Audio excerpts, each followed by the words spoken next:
Hi, everybody. Hi, everybody. Hi, everybody, and welcome back to the Talking About the Big Stuff podcast with Michael Cole and Matthew Cravat. I am Michael Cole. And I am Matthew Cravat. Welcome back, everybody. Tonight we're going to be talking about the Red Scare. Socialists have infiltrated our country.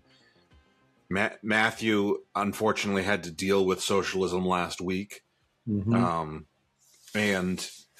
we are. And I'm dealing with capitalist socialism right now, in a way, if you think about it. But we can go into that later. Yeah, that's good. But like, socialism is, we've heard all the terrible things about Mamdani as far as the fact that he balanced the budget, and everybody's leaving New York because all the rich people don't want to pay taxes. I wouldn't admit that. I saw a clip of Crowder, of Louder with Crowder, and he was like, "Oh, Daddy Gun Holster." He's like, he hasn't balanced the budget. He got a bunch of money from the state, and it's like the city is 40-something% of the population of the state. So like, I don't know. My favorite part about Crowder is him wearing a gun holster on his streams without a gun in it because he's a Canadian citizen. So it was like cosplaying an empty gun holster. He's always just been Daddy Gun Holster in anything that I've ever referenced him in, because I think he's just a fucking weirdo.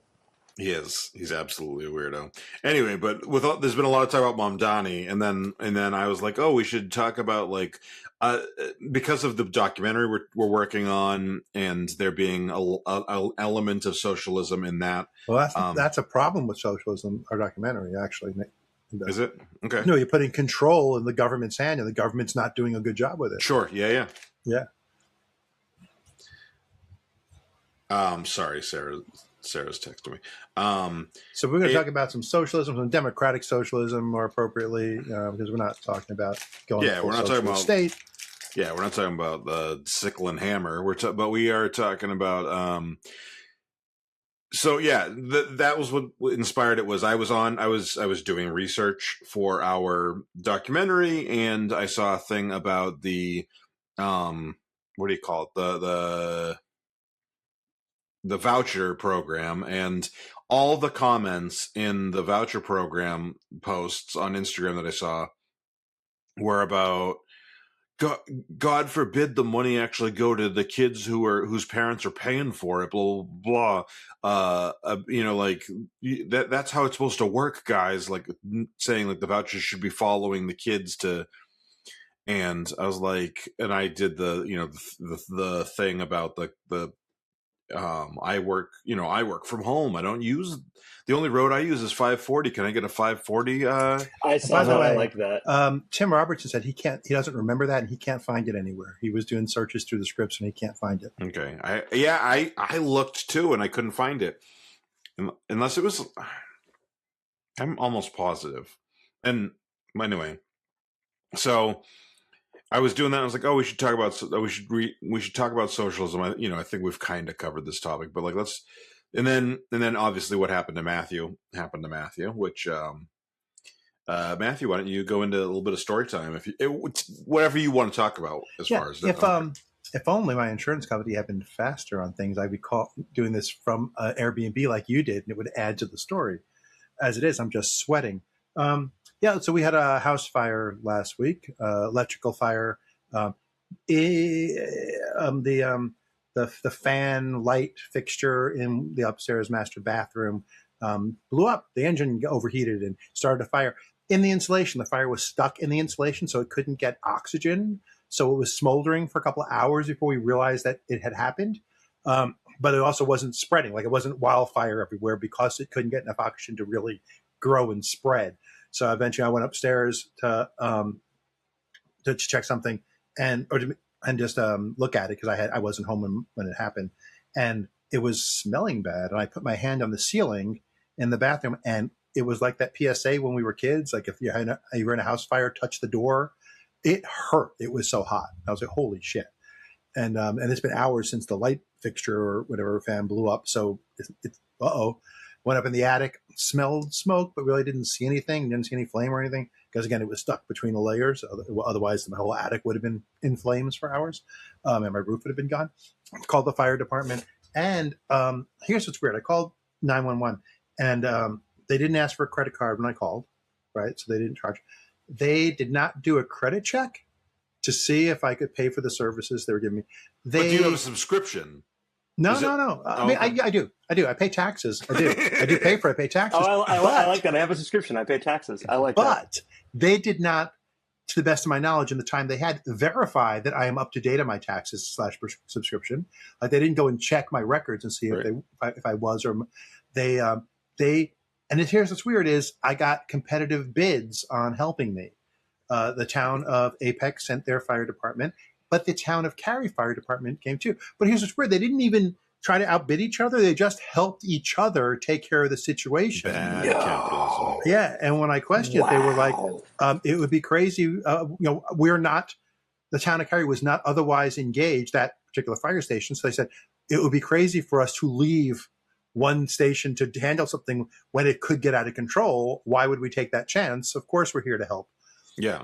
Very weird. And where you are, like, they probably wanted whoever's closer, and that might have been one of the, like, they got there at the same time too. Yeah. Like it was the same time to get there. Yeah. I imagine the Cary one was probably from the station right next to my mother's neighborhood, where the kids used to hang out on election day. My mother used to work the election polls, and the kids used to hang out there. Yeah. And so anyway, they came. They didn't charge me. I haven't gotten a bill yet from them. They didn't charge. They did all the work. They didn't check my tax records. It was pure socialism in action. Very nice. 100% no capitalism engaged. And so right now, and I just kind of mentioned, I'm in capitalist socialism right now because I'm dealing with insurance companies. And I'm going to say their name. I don't give a shit. I'm not going to say their name. If they were a Great Lake, they would be Erie. That's all I'm going to say. Okay. That's all I'll say about them. And they have not said no to a single thing at this point. They've been like, whatever we can do for you. We're like, it's really hot. You've paid your subscription. What are they going to do? Turn you away? Right. And then we definitely are paying our subscription with them and a small deductible. But they're we're moving to an Airbnb tomorrow because it's too hot in the house and while they're doing the work. And we're like, hey, we had to buy shorts and stuff. My wife and I didn't have any shorts that weren't in the room that's affected, where they said, don't touch anything because we can't cover it if you take it out. And it might be covered in soot or whatever. We want to go through everything for you. Right. You can take out what you want, but then you can't ask for coverage on what you take out. And we said, we have no shorts. And they said, well, you can buy shorts. We'll reimburse you. So like we just went out and bought whatever we want. They're going to reimburse us. It's Gucci shorts. Silk shorts. Secular Jew. So while I did not practice Judaism, I did go to Kohl's and only check the clearance racks. And then when I got everything off the clearance racks, I went to the 30 or 40% off rack, sale, like just on sale, this brand racks. So, but I did when I couldn't find my size and everything I needed to collect. But I had to buy a couple of nice shirts because we're going for our documentary to the legislature. And I want to wear a nice shirt for that. And like my nice shirts are all in my closet. My closet has no roof, no ceiling. Yeah. So it also has an essence of an ode to building bonfire. Material. Yeah, it'll be interesting to go to the legislature, and you're like, I got new clothes because my house caught fire, and I'll be like, and I have old clothes because I can't find all my clothes yet because I'm not unpacking when my house flooded. And Alex, you better take out some mudslide insurance or tornado. Or seriously, something. I don't know which element. You and Adam are both in trouble. Different elements. Very true. So, but the insurance company is basically capitalistic socialism. Yeah. Because while it's not in government altogether, it is the collective of all the other. Yeah. I'm not going to say the name of the company, but let's just say similar to Lake Erie, without the word lake. They were like all the other people who are paying into that company. They're taking their profit off the top. They're paying their salaries, and now they're paying for my problem. Like everyone, like it's not my money coming back to me. It's all the money that's feeding in, supplying the money. So basically, the things we rely on in times of emergency are socialism and a socialist model for insurance. Right. And just like how socialism is misunderstood by many in America, the idea of insurance is, like, remember every time they've talked about, like, well, why should I have to pay if I never get sick? And it's like, well, I forget what the term is when it's privatized, like insurance, like, it's not collective. It's something similar to like collective risk or something like that. Risk pooling. Yeah. Risk pooling. And it's like, yeah, that's how it works. And the fire department, I think, is such a great example. I read a book, Ragtime, by Doctoro, 10 years ago for school. And you guys may be more familiar with the musical Ragtime, which is based on the book. I was going to say, but in the book, there is a bit where they talk. It takes place in like roughly 1912, I think. I forget exactly, but it takes place then, and they talk about.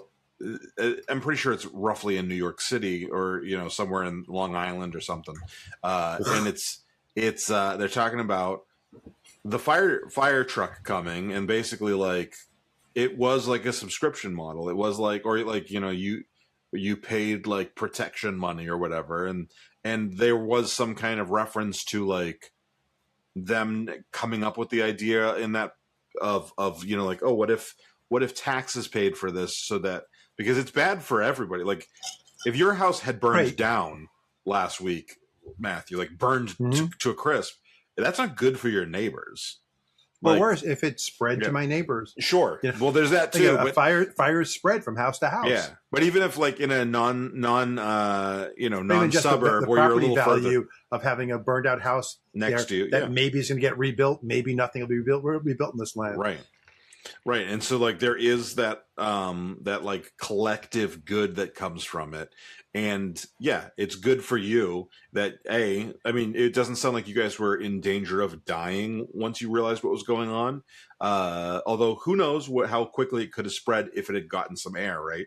But like at the same time, yeah, there's all the like the more like selfish ways of looking at it, which is like, yeah, I don't want my neighbor's house to burn down because I don't want my house to burn down from it, or because I don't want my property taxes. I don't want to be smelling the smoke for however long. All those selfish reasons are part of why we do it. School, like if you haven't been paying attention to this podcast the last few weeks, we're doing a podcast, or we're doing a documentary about school funding in North Carolina, although it does kind of go everywhere. The same basic concept, which is, like, except we're the worst. Yeah, we happen to be the worst right now. But why is it we're so bad? Because we don't have a budget. We're the only state in the country that doesn't have a budget. But we so. The idea being, we're using the old budget until we have a new budget, but that's a budget that's now 3 years old, right? So has not had any cost of living increases. Right. Things that were limited time things don't I should be more clear. We don't have a new. It has to be something that's regarding. Yeah, and also 3 years ago, there was probably still some COVID shit going on that isn't applying of course now. There was. So, yeah. But anything in the budget that was like a 1 year thing did not get renewed. It's only ongoing things are being funded at the ongoing level. And our education hasn't been upgraded for like 8 years or something. So like even that budget had nothing for education. Well, yeah. And speaking of education, public schools have enrolled, nearly 50 million pre-K students in the entire country, or pre-K through 12 students in the entire country. In fall of 22, I think my research found. So public education is one of the most normalized taxpayer-funded babysitters. I mean, education systems that are socialist practices that are in our country. And in our highways. But you do get a lot of people. Yeah, transportation. Yeah. Take out of things for a second the vouchers for take out those people, the private school parents, the parents who are like Matthew, or people who have no children whatsoever. Who are like, why am I paying into the schools? Well, why wouldn't you use Alice as an example for that? The one who actually has no children whatsoever. Yeah, I am actually a perfect example because I am going to be more reliant on public school educated people than Matthew is. Okay, so you two are the perfect example. I already got my shit out of the public school. My kids are done with it. Alex is never planning on using the public school. I'm glad to know that he's using the clickless stuff that I got him too. Because I can fucking hear your clicks. Because I was messing with the other mouse. Sorry, guys. Sorry. Okay. Yes, everyone, if you're missing the sound of Alex's keyboard, it's because Mike ordered him a silent keyboard and sent it to him. Me. Called him up and said, "Go look outside your front door." I do my best to cut it out, but holy shit, dude! It was so good. Anyway, sorry. Okay, back to the topic. Back to Alex having no children and Matthew having adult children. You know, people often say, like, why am I paying into the school system if I don't have a child or don't have a child in the school system? And the truth is that regardless of like that perspective being stupid, also, like, Matthew, you're a 50-something-year-old person. You probably go to the doctors quite a bit. You know, I do. And Alex, I know that you and I have gone to the doctors quite a bit because we're well into middle age now, and those doctors all have what? Educations. They had to start somewhere, and the somewhere is probably. You know what? You don't even have to go to the doctor for it. Would you like your waiter or waitress to get your order right? Yeah, I was literally about to say, like, the everyday gives people you to be the right change. Mm-hmm.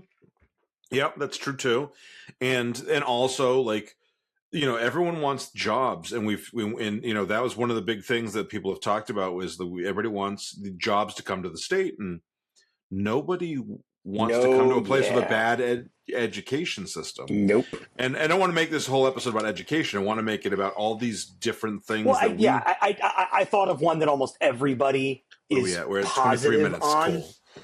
23 minutes, right? And I'm writing down. Matthew just slid up his color card, and when I'm going to color correct, I'm looking at what the time it's funny because is. I'm really flushed right now because of the heat up here. So I probably look like my you color's probably not look correct, like some of those but color it's because I'm chips, flushed from there. I had a therapy appointment today, and we do the like basically this, and her light must have been changing because.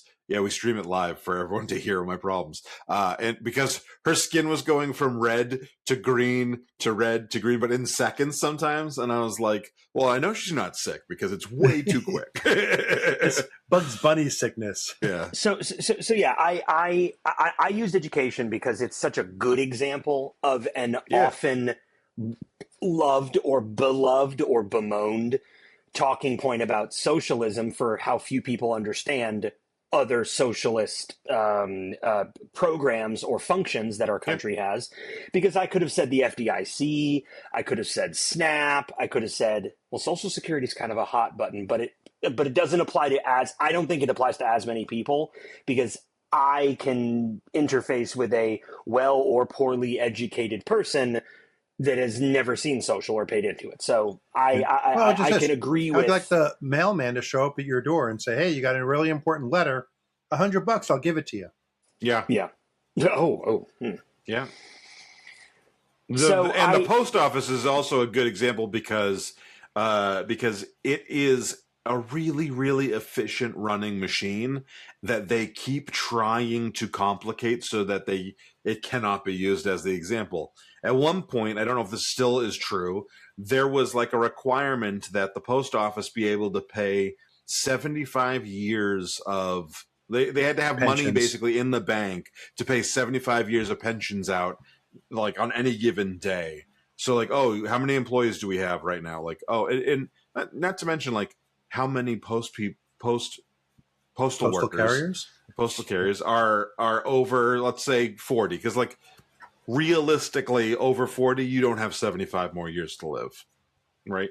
No. And it's one of the, and also in the United States, the US Postal Service is probably the most aged of couriers, and I'm saying in comparison to UPS, DHL, FedEx, or for that matter even like Amazon couriers, right? A lot of those are younger folks, or younger than postal workers. So the fact that I haven't seen a postal worker younger than I am now in almost all of my days is a good indication of it's silly how the government has done their best to complicate a not exactly government thing, because the post office is a weird little hybrid of government and not government.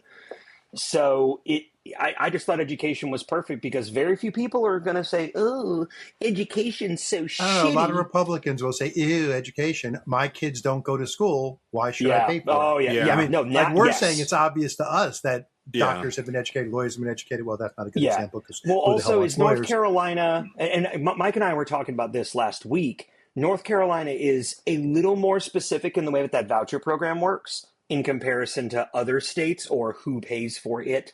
It's a little different. And he and I were talking about states where we grew up, like Connecticut, Massachusetts, New York. And and although I don't think that this entire episode should be about education, I think moving on to Social Security, that was started in 1930 freaking 5, is a fantastic other socialist program that is never shut up about when it comes to politics or campaigning. Well, and the people who are against almost every other social program, including the ones that we do actually already Take have, advantage of them. are still the ones that, I mean, there's very few people who are saying let's get rid of Social Security.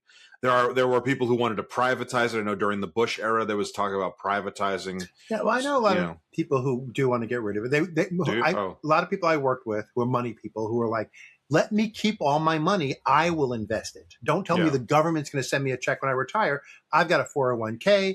I've got, a Roth IRA. I'll take care of my money at a better percentage than what you're telling me I'll get from the government. Right. And it's the very myopic of I'm making a lot of money in my field, so I can put a lot of money into these accounts. Mm-hmm. So I don't really need Social Security when I retire. I'll have my money. Right. So give me more of my money to put in. Right. And blow up the fact that, yeah, you're in the 20%, maybe not the 1%, but the 20%. There's plenty of people. The person working at all the blue collar jobs is not putting away that kind of money. Right. This is something that will be the safety net they need. Otherwise, what are we going to do when people can never retire? Yeah. And admittedly, saying a safety net is silly because we have spoken about it on our show before, and also we've heard our parents or our superiors isn't the word I'm thinking of, our peers speak about, Social Security isn't enough. I didn't say that it was enough. It was never supposed to be enough. Right. It was never designed to be your livable wage, ever. Well, also, it was designed to be a safety net in case. It was designed that way, but also it was designed in what they call the three-legged stool effect, which is you were supposed to have savings, Social Security, and savings could be Roth IRA, right? Like that could be a 401k, and then pension. Now, corporations... How many companies still sell pension? Or have pensions, exactly. Right? Corporations did away with pensions. They don't want to pay they enough replaced to it have with the 401k that replaced pensions. Sure. It took the responsibility off them. I'm just saying, they said, Yeah. We're not going to be... But in the good way, it is, my old company can go out of business and it doesn't affect my 401k. Fair. So there is a benefit to all the factories that went out of business and those companies that died, and the pensioners like, what do I do? And like, sorry, they're gone. Who are you going to sue? Yeah. So having a 401k does have its benefits. Ghostbusters. That's true, and that's a good point to bring up. But also, a lot of companies don't pay. But if it was the government, then it wouldn't go out of business. That's the thing. Right. We'd have a lot more problems if the government went out of business than just where's my check coming from. The Social Security, it could it go out?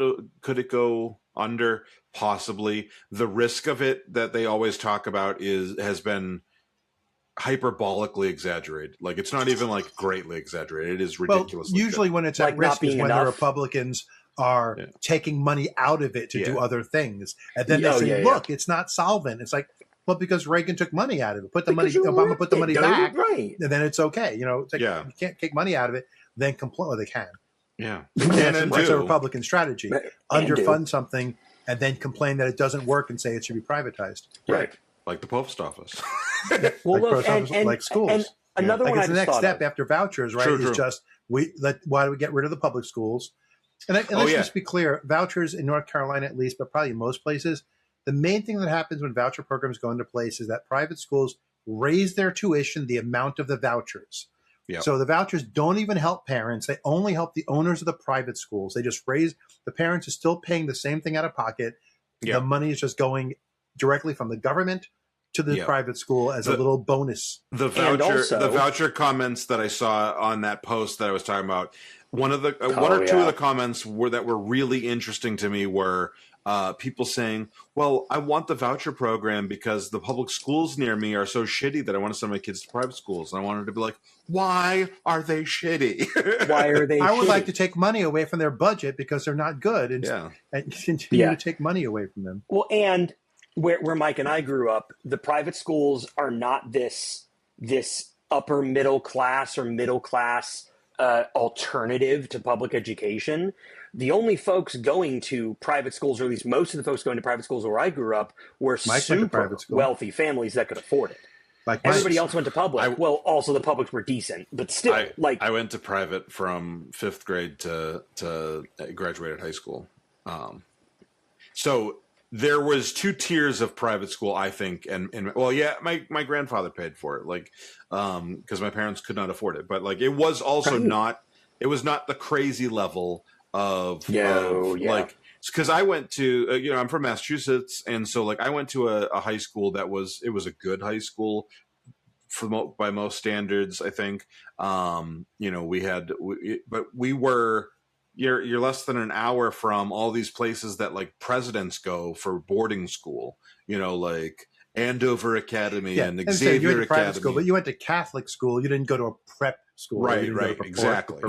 Whereas the ones I'm thinking of are that. So this whole voucher idea, our wealth, at least in North Carolina, are upper middle class and upper middle class families sending their kids to essentially religious based education, which if you want to do that, fine by me, but I'm not going to love the idea that you're not giving equity to kids who may actually need that as a coupon, if you're going to distill it down simply, to be able to afford to go to a school in, say, Johnston County, where most of them are not great. And that's one of the lower ranked areas that are close to where we all three live. So, I mean, you were mentioning the roads before. The interstate highway system is a socialist program. Yeah. If we're being fair, with the interstate highway system is kind of that, but it is also, and nobody necessarily wants to admit this, but it was largely military transport. Like that is how they got everyone on board with that. So as always, there's always money when it's military. And I actually think from a logic standpoint, I'm like not against that particular reasoning for it. I'm glad we have the interstate system, and I don't, I think that I would way rather see a military convoy driving from one state to another, one base to another, than see the Chinook helicopters going, overseas or whatever. Like so like when you say like prioritizing military, it's military movement within domestic borders at that point, which is a different thing, but that's how we got the interstate. That and they also, like when they were completing the interstate, that's why the drinking age is uniformly 21 in the United States, is because you want us to do these roads for you, we're going to mandate that you do it. And there was time frames, so it did, certain states hit that at different times, but that's why we have and that's also why like Hawaii has an interstate highway despite not connecting to any other states, is because it was paid for with that fund for those reasons and with those agreements and stipulations, but it's like a honorary interstate. Yeah. So another one is like the name or the title for the socialist program, I think, can have a lot of weight that's placed on what it essentially functions as. So like veterans benefits. Yeah. That sounds like earned and like I did something to get that. Whereas food stamps is demonized because how dare you be so poor that you cannot afford basic nutrition. What were we saying before about what was so like veterans benefits sounds like I earned it. Social Security sounds like I did something. Food stamps. They even have this like name that gets immediate hackles up, and they don't need to. Right. But at the same time, how else do you think you're going to nicely say, how dare you be so poor that you cannot afford basic nutrition for your family? Well, yeah, and corporate bailouts, which happen fairly frequently, considering, those, in what way are those different? In what meaningful way are those different than, no, my family is on hard times and we need help getting food, whether it's a steak or not a steak. If you don't pay this thousands of families will be displaced. If we don't feed those kids, thousands of them won't even show up to class. So try again. Right. So Matthew, let's see. I'm interested. Okay, testing 1 2. Yes. I didn't reboot my whole computer, I'm interested. so I was what do you hoping got it for would me? work. One of my biggest pet peeves in the political arena, and you kind of were very much around it, is the demonization and misunderstanding of the word entitlement.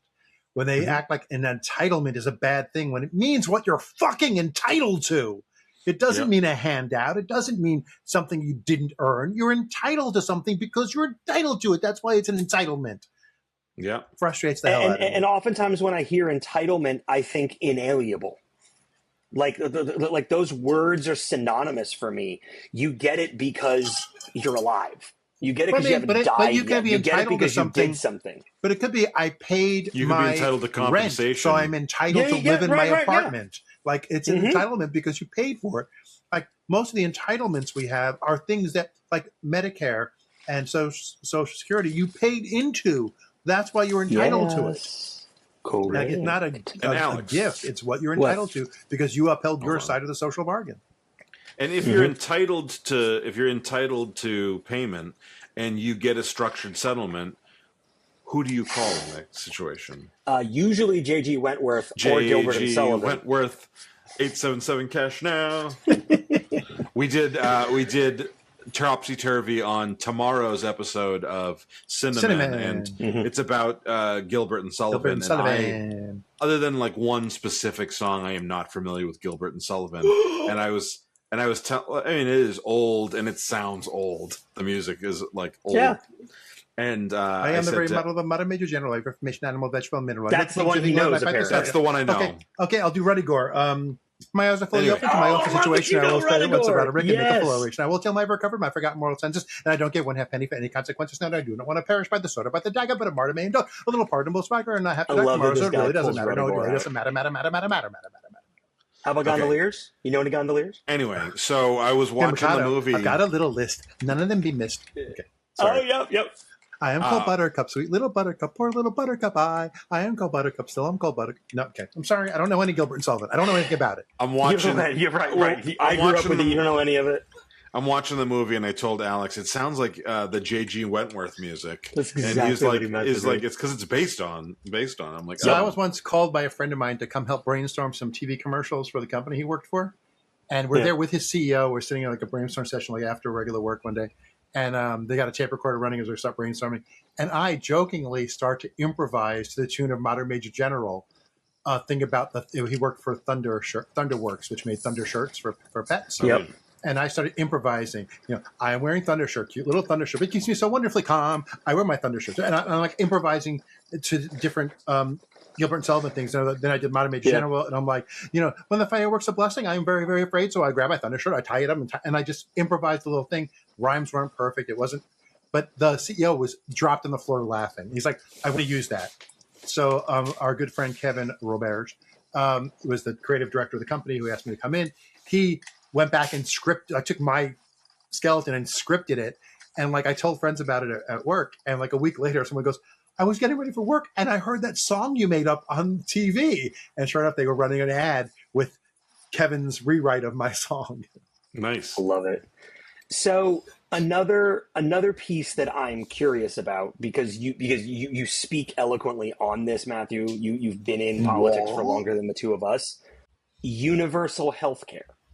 So we've talked about UBI, or Universal Basic Income, on a past episode. So universal healthcare, it sounds communist to the same people that are saying words like food stamps with a snarl, or they're saying things like sometimes even handout. Like if you get it, it's an entire right, that whole side of it. So what what what is the borderline where universal healthcare is loved? And I think Well, I mean, I anyone who never has see it as VA benefits socialist. loves it. Anyone who has Medicare loves it. Like it's always, Right. I don't want the government in my Medicare was like being said by the Tea Party voters because they didn't realize it was. So we have Yeah. universal health care, just not universally. We have it in segmented groups who get Mhm. government provided single payer health care, and they're happy with it. It's, Yeah. But here's my thing: hot take. I was very much for it in the Obama years Mm-hmm. and in the Biden years, but in the Mhm. Trump years, I have concerns. If Okay. if RFK Jr. was deciding what is covered by universal health care and what isn't, Good point. if all vaccines suddenly aren't covered by anything anymore because he said so.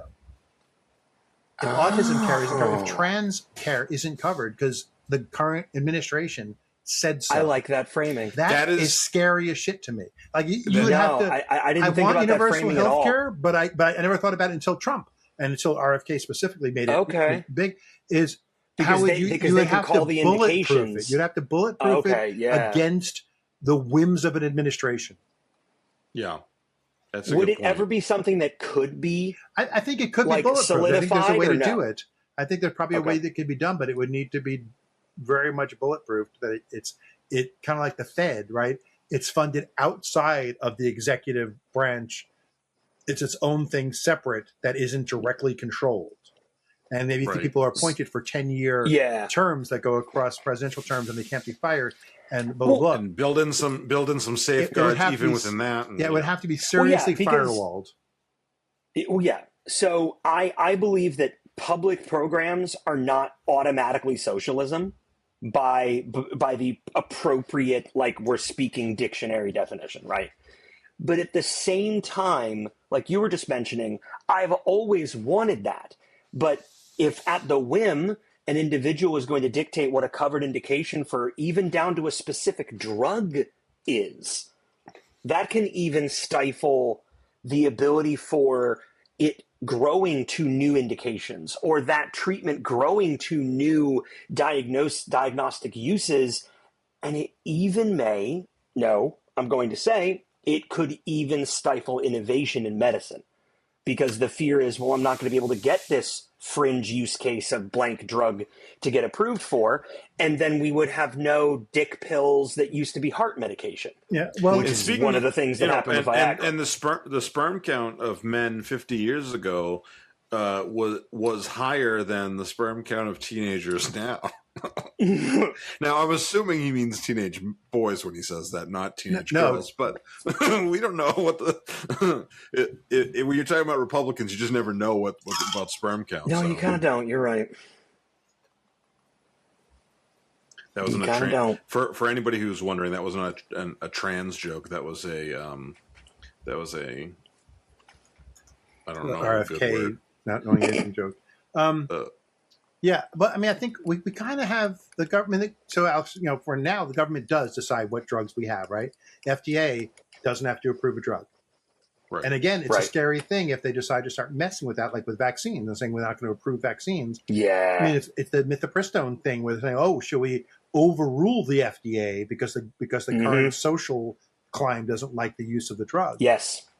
So it's one of the things that needs to be bulletproof. It's more than we ever thought it had to before. It's yet another thing that the Trump administration. My campaign. Yeah. It's yet another thing that the Trump administration pointed out that we were like, oh, we didn't know there had to be a rule for that. Right. Nobody's ever tried to make a golden retriever. Or there are things where we have rules, but we never thought there had to be a punishment associated with the rule. Right. We thought when you'd say, oh, there's a rule, they'd go, oh, there's a rule, I'll follow it. We didn't know there had to be Trump who says, what's the punishment? Oh, there is none? And there's no rule. The Trump administration is the Air Bud of governments, where it's just like, oh my there's God, no rule that says there is no rule that says we can't run. Where's my mark button? Cross-eyed alcoholic as the FBI director. Oh my God, I marked that. He is the Air Bud of administration. So hear me on this, right? We have spoken a couple of times about these socialist programs being, oh, big, scary, but we're always speaking about them when benefit those less fortunate, those less able, or those who have experienced catastrophic loss, or in the insurance industry, which I was in for a while, we call it cat loss. When If the fire's bad enough, right, gentlemen, when are these programs for the everybody? Like the FDIC? well, yeah, if we got UBI, but that's the only one I can think of. UBI, immediately, that's the only one that comes to mind. Actually, I did hear something recently, and the example was UBI, but they were saying it in general. Was we need to start? People go, oh well, UBI is the only one I can think of the example that I can make this metaphor for. But like, if you start saying, oh well, we don't need to give that to millionaires, all of a sudden millionaires don't care about it. And whereas if you go, well, yeah, everybody gets it, including millionaires will get an extra. Well, when people ask Bernie, and I think Warren as well, well, what if, when they wanted free college, what if a millionaire's kid wants the free college? That's what it was. That's what it was, yep. Yeah, that's fine. Good. Everyone gets it. Yeah. Yeah. Well, not to mention, if they want to spend more money and get a better private education or a bigger one, or not necessarily better, whatever, they're welcome to. Yeah. But if they want to go to the community college, I don't exactly for free, want them to get a voucher to do it. Go to the community college for free if you want to. No one's stopping you. Fair. And I think that is the example that someone was saying. And they were saying, because as soon as you make it not available to them, then they have no motivation to do it. And I actually agree with that. I also think, like it's hard. Well, because they're short-sighted. It's harder to see. Yeah, something else that's always been harder to maybe identify when you're talking about rich people. But like, we all had to fill out FAFSA, right? And FAFSA, up until a certain age, at least, you have to include your parents' income. But what if you're 19 or 20 and your parents have cut you off, or you have no relationship with them? Like, there's no accounting for that.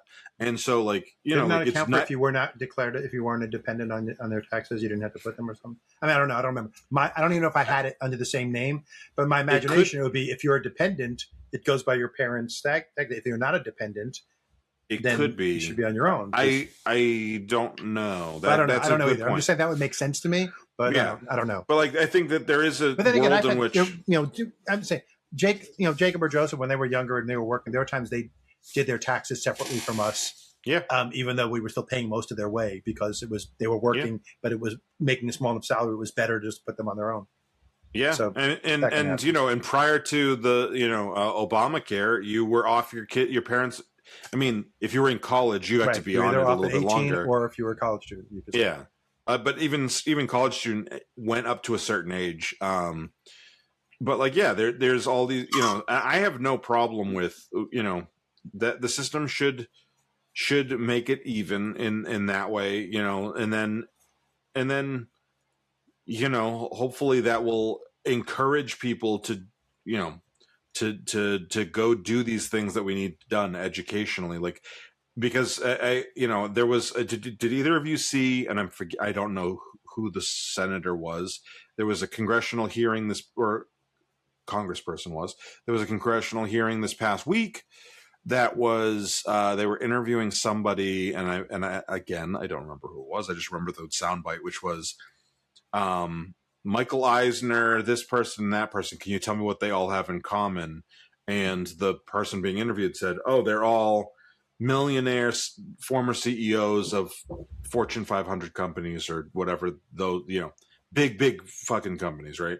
And she goes, "Yeah, that's all true." That's what I was looking for. And she goes, "But they were all theater or film majors, which you said should not be considered real degrees." And it's like, sometimes getting a degree isn't just job training about what it's specifically for. Right. And I was like, especially that's what humanities type things where you learn how people think and you learn how to empathize with other people. You learn a lot from humanities. Oh, empathy, careful. Well, and you learn how to be part of society better. Like, and I think that you don't have to go to college to learn a lot of that. There are, I think there are people who go into the military and spend time abroad because they're in the military, or, the Peace Corps, other things that can get you that same cultural understanding and like get you to be basic functioning member of society. But I think that it's an important thing that like has been written off. And part of that is because college is so expensive that you have to think of it as job training. You have to think of it as an investment in a specific thing. And if we were able to give, now we're not saying like Harvard, we're saying Wake Tech or, when I was community a young colleges. When in New York, when I was, I don't know when this changed or if it changed. If you graduated high school, you were eligible for, community college, city college for free. Like you just had to graduate high school and you knew you can go to college. And I don't even think it was just 2-year colleges. I could be wrong, but I think our city colleges weren't community colleges. They were 4-year schools. Sure. They just didn't have the prestige of the state schools or the prestige but some of them were. I say they didn't have the prestige, but that was like in people's heads because there were some schools that they had particular programs that were some of the best programs. Like New York City Technical College has a hotel restaurant management program that is not as good as Johnson and Wales and Rhode Island and stuff, but it's better than most schools that don't have a specialty in that. It was a really desirable degree. Yeah. And so go ahead. I really think that America has never really had a problem with redistribution of wealth, like farm subsidies, Medicaid, bank insurance with the FDIC. It has always had a problem admitting that redistribution exists when there's a feeling about the beneficiaries that specific group sees as undeserving or are not respectable. Yeah, so I agree. America has like an empathy disease, and that's why I made the joke earlier when Matthew said that is, I swear we are one of the only countries that have we have codified and monetized not being empathetic to a fault. To the point that we have some of the wealthiest people in the entire world and have no problem placing them on pedestals.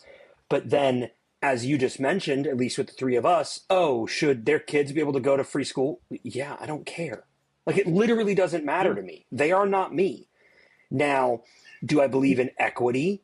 Yes. And equity and socialist programs are where you do have to have some balance. It's not just a flip on yes, no kind of thing, because equality and equity are two very different constructs in the world of social programs. I'm sorry, continue. And I really believe that mortgage interest deduction. I never had that till I was married because I've never owned shit until I was married. And admittedly, I own it because it's good my that you wife own a woman it. now, so you're able to get that. Okay, that went bad. So I never owned anything until I became a married man, and the property, which is not alive, became part of the equation. What happened to Holly? Oh my fuck! Let's not get it twisted. So, by the way, Alex, clip the first part of that, Alice, because before I cut you off, you were doing great there. Write down that timestamp. That was really good stuff. Yeah, I'm marking it. Shit, that was good. Okay. Empathy issue. That was really cool. I think when you talk about that sense of deserving people. I keep thinking you're going to say dessert. I'm getting hungry. But go ahead. I'm hungry. I know. I am too. I've got some delicious stuff. But when you talk about people deserving stuff, there is a mythological morality that has been built around money that isn't real. I like that. It's I think we think about wealth or money. Money, because it's alliterative. Just having it, or having an abundance. Let me explain it. So, if we go back, however many thousands of years to when we trade barter systems essentially, right? You had to have goods to barter, right, or potentially services, and then eventually it was like, okay, well let's make something uniform to give value to this system, right? Somewhat uniform. So I want a chicken and you want my gutters cleaned, and how maybe we don't have the things that we need to trade for those, so we can use money instead, so that I can go get a chicken from somebody who has a chicken with the money you gave me for cleaning your gutters. And so we got into that level. And so it was a means of getting everything that needed to be done, and keeping people functioning. A more giving advanced us version of barter. Right, exactly. Barter to IOUs to right. equally then, accepted denominations. Right. And then at a certain point, the money started outweighing the things it was supposed to be for. And so we hear very often when you talk about billionaires and people say stuff like billionaires shouldn't exist, you have someone who will come back and say, well, they came up with a really good idea, or they worked really hard, or what. And it's like, nope. You're assuming that you are deserving of money. No, you're deserving of the functionality of basic money. Everyone's deserving of that. And how do we trade that around society is important. I may not, I may be a vegetarian. Maybe I don't need chickens, and maybe I don't have gutters, so I use my money on something else. But money is there to help us all function and get what we need. And when money stops doing that, and at some point money didn't 100% stop doing that, but it became worse at doing that, because people started valuing the paper that gets you the chicken more than the chicken, and then it's like, oh, I'm going to hoard all the paper, and then I only need a little bit of the paper to get my needs met, and I can just keep hoarding and hoarding and hoarding. It's like, well, that's not what the system was made for. Thousands of money has existed, whether in not paper money, but money has existed for thousands of years in the form of coin and stuff. So it's another thing that we've just gotten so far away from that original thing of that people have moralized it and given it this I'm a billionaire because I mean, first of all, I'm not aware of any billionaires that actually got themselves to billionaire status really on their own. Is Taylor Swift I think Taylor Swift's a billionaire. Sure. And she would do more than anyone else. She's the only one I could think of that really was. I was going to say. She was a talented musician and songwriter. Right. Maybe she had managers and agents and stuff that helped her along that way, but that was really her. But she doesn't have a plan. You couldn't have popped in someone else in that spot and done the same thing, because there are a million other people in that spot and they have not done it. Yeah. And she didn't have a plant full of people working slave wages while she got there either. So she's known for leaving double-digit tens of $20,000s of $1,000 tips for workers in arenas and stuff when she leaves because they did a good job. Right. She didn't have a bunch of people who took advantage of a work visa program to build her millions. Yeah. Right. She's the only one. There's she's the only one I another could very think of common distinctly thing off the top of my head that made it to that level. I mean, a lot of musicians and comedians and actors got millionaire level, but with that, there's an argument to be made. There's an argument to be made too that Mr. Beast is closer to an ethical billionaire than most other billionaires. Not an ethical person, but the way he got his money, maybe. Yeah. But he put people in danger, though. He does shit that's not safe for people who are doing it, and his employees. Because, again, I have a friend, I shouldn't say his name on the podcast, but because I don't want to get him sued. But he worked for Mr. Beast, and he left because he did not feel safe. And when he was being asked to design for him, he said, "This is not going to be safe for the participants. Yeah. I don't want to be part of it." And he was making good money, minimal hours compared to what he was used to working. It was a great gig, except he felt like, I'm in personal danger and I'm being asked to put people in danger, and I can't ethically do that just for money. Okay, so right there, Taylor Swift's the only ethical billionaire. And I'm not even 100% sure I agree she's an ethical billionaire. She's the closest thing. Yes, she's the closest thing I could think of. Like I said, I can't think of anyone closer. Fair.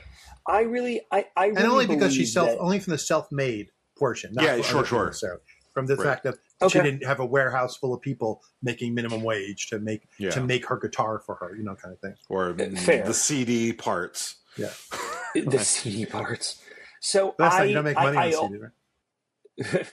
I also believe, as a fantastic bookend to this, is public programs, sort of like capitalism, need to have some guardrails to be their top tier functionality. Sure. So those programs, like some of the ones we mentioned, becoming bloated or insufficient or without a budget. All the nicknames Sarah gives me, sure.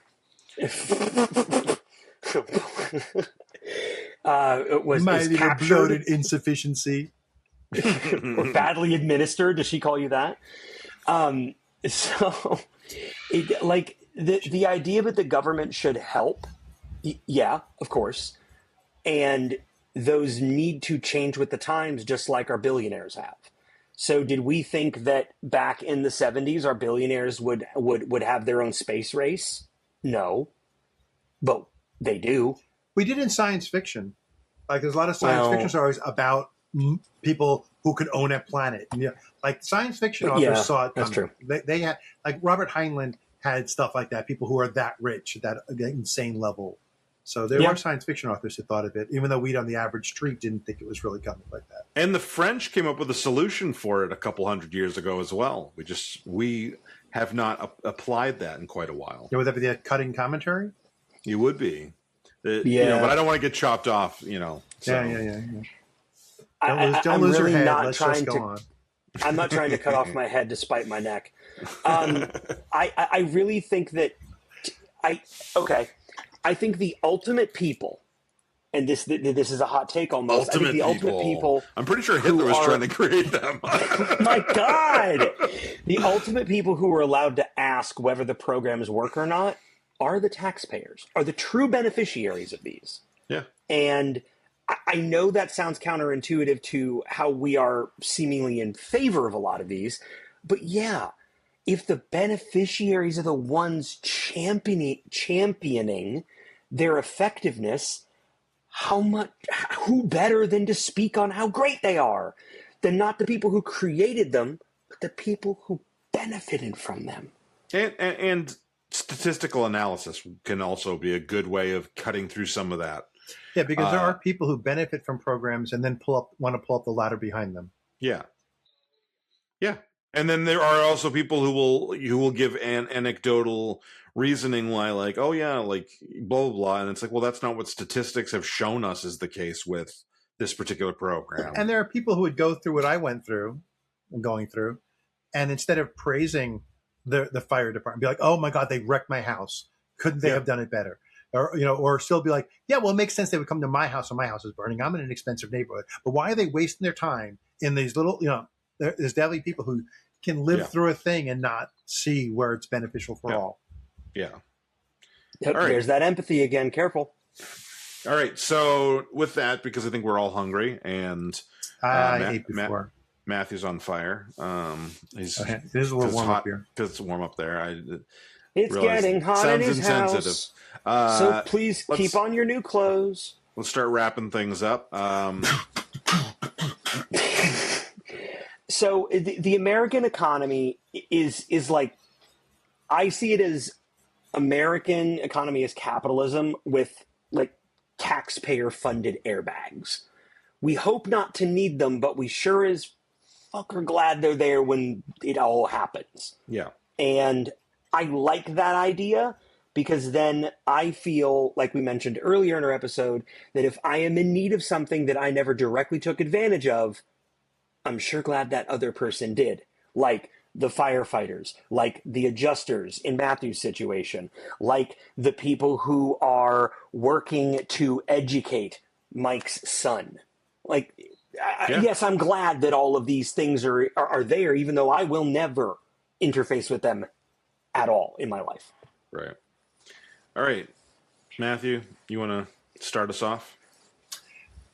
Yeah, listen, guys. If the collective has gotten together to watch this on YouTube, the least the collective can do is like the video, comment on the video, subscribe to the channel, and ring the notification bell of freedom loudly. That's all I have to say. Short and sweet. And hey, it's good. If you want to help Matthew to be able to keep paying the insurance premiums, which will probably go up now. Which will probably go up now. They're guaranteed. We want to bring in like an inspector and like say what do we need to upgrade in our house? That's something that was 25 years old blew up. What else do we need to upgrade in our house that's on the verge? Right. So that doesn't cover by any collective insurance. That's on us. Right. And so if you want to help that process, and unfortunately I kind of just went through that process and we're not completely done paying for everything yet. And the rate we're going, Alex is going to have something. I'm thinking landslide. I'm thinking landslide is the most likely. I don't know, though, because we have another partner, and I think he's more likely to have well, he could have a hurricane. Does that count as wind, not tornado? Sure. Because Alex is writing tornado outlook. We could have tornadoes here, so Alex can get wind. True. He can get wind easy from tornado, and then I'm pretty sure he's gotten wind before. Yeah. But yeah, I so break it every once in a while. if you want break to, wind, if you want to help break us, wind, break wind tonight, break wind. if you want to help us, to a restaurant, all right, bought Matthew, you some Mexican I'm food. trying to get Just mute him. You Tacos want to and mute him? fritos and beef bean burritos, and now I must do something rude. Break wind. Go ahead and do it now. I'm totally break going to wind, mute him if he break keeps it wind up. tonight. Break wind. Okay, so if you want to help us with those things, and if you want to give to the collective good, go to patreon.com/talking about the big stuff, and there you're going to find some options and ways that you can help us to be a good for you. And realistically, if you pay for that, we don't have to go on welfare, so that's another benefit to you. So go to patreon.com/talking about the big stuff. You're going to find 4 options there. There's a $0 option. It does still help us, even though it doesn't give us any money. It helps us by helping with the algorithm. The $1 option gets you the episodes a little bit early. The $3 option gets you extra stuff. And then the $10 option gets you like our extra 10 to 15 minutes at the beginning of every episode where we talk about, whether or not it's the documentary or whatever we're doing. There's always some fun Our conversation. idle chit chat, talking about the small stuff before we talk about the big stuff. Yeah, exactly. And those are all divided by 4 because you're only paying once a month for 4 episodes a week, 4 episodes a month. So it's really not that much. And think about the collective good. And if you're anti-socialist, if you don't want socialist programs, it is also capitalist. So you can have your cake and eat it too. Eat your cake and have it too. You could be eat your cake and have it too. You could be benefiting. Alex is right, because anyone can have their cake and eat it, because that's what you do. Eating your cake and having it, that's a trick. Yeah. Yep. And then and you'd be giving to the hand of the free market if you did that. So yeah. All right. Matthew, last thoughts? I just I hope you guys enjoyed being here with us to talk about the big stuff, because we told a lot of jokes, and in socialism, jokes are only funny if everybody gets them.